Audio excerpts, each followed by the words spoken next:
Muraho neza. Amazina yanjye ni Ayinkamiye Angelique.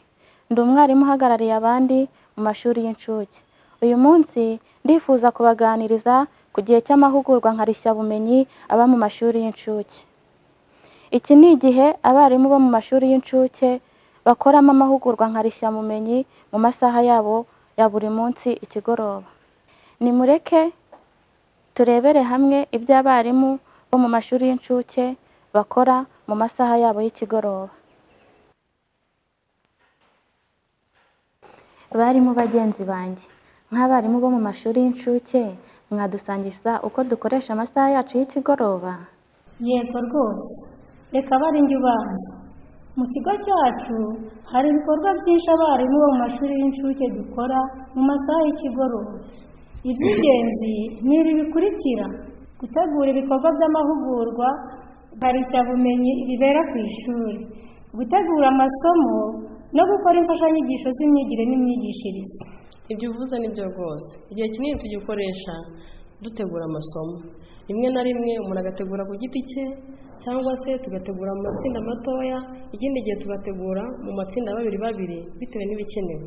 Nk'urugero nkanjye ntabwo ndi umwarimu wabyigiye mu mashuri y'incuke, ariko nkunda gutegura amasomo yanjye ndi kumwe n'undi mwarimu wabyigiye umufasha igihe hari aho nkeneye gufasha.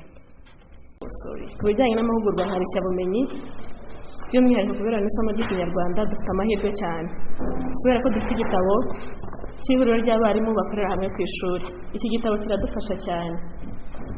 Mu masaha y'ikigoroba turiyigisha cyangwa se tugakora ihuriro ry'abarimu dukurikije uko biteguye mu gitabo cya gahunda y'ihuriro ry'abarimu.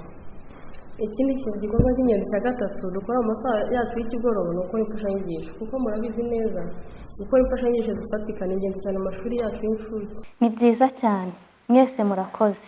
Nzi neza ko hari ibindi bikorwa bito bito byiyongera ku bikorwa bitatu by'ingenzi dukora mu mashuri yacu. Mwadusangiza? Yego rwose. Mu gihe ntafite akazi kenshi, mara umwanya nshaka ibikorwa bigenewe abana bo mu mashuri y'incuke ku mbuga z'iyakure zinyuranye. Nibanda kandi ku mikino. Abana nigisha biga neza bagasabana binyuze mu mikino. Nibyo, ni byiza cyane rwose. Wowe ubigenza ute? Hari ibikorwa byinshi nkora mu masaha y'ikigoroba. Icyanyorohera ni uko nabereka ingengabihe yanjye nkoresha, uko imfasha kwitegura neza no gukora ku buryo nta gikorwa cy'imyigire n'imyigishirize gisigara kidakozwe. Icyo ni igitekerezo cyiza cyane. Komeza udusangize. Nk'uko mubibona kuri iyi ngengabihe yanjye y'icyumweru, ku munsi wanjye wa mbere ntegura imiteguro y'amasomo y'indi minsi isigaye mu cyumweru.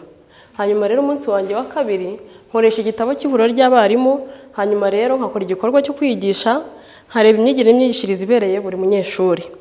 Hanyuma ku munsi wanjye wa gatatu nganira n'undi mwarimu undi mwarimu uhagarariye abandi mu mashuri y'incuke, urugero tukaganira ku bintu by'amasuzuma, ku bijyanye n'amasuzuma.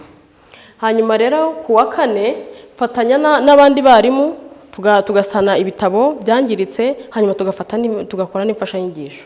Hanyuma ku munsi wa gatanu nteganya gusoma inyoborabarezi y'imbamutima n'imibanire, ikamfasha guhitamo neza imyitozo nakoresha muri icyo cyumweru. Ibyo ni byiza cyane Joseline. Nkunze cyane igitekerezo cyawe cyo kwikorera ingengabihe y'icyumweru. Amasaha y'ikigoroba uyakoresha neza cyane rwose. Mwese murakoze.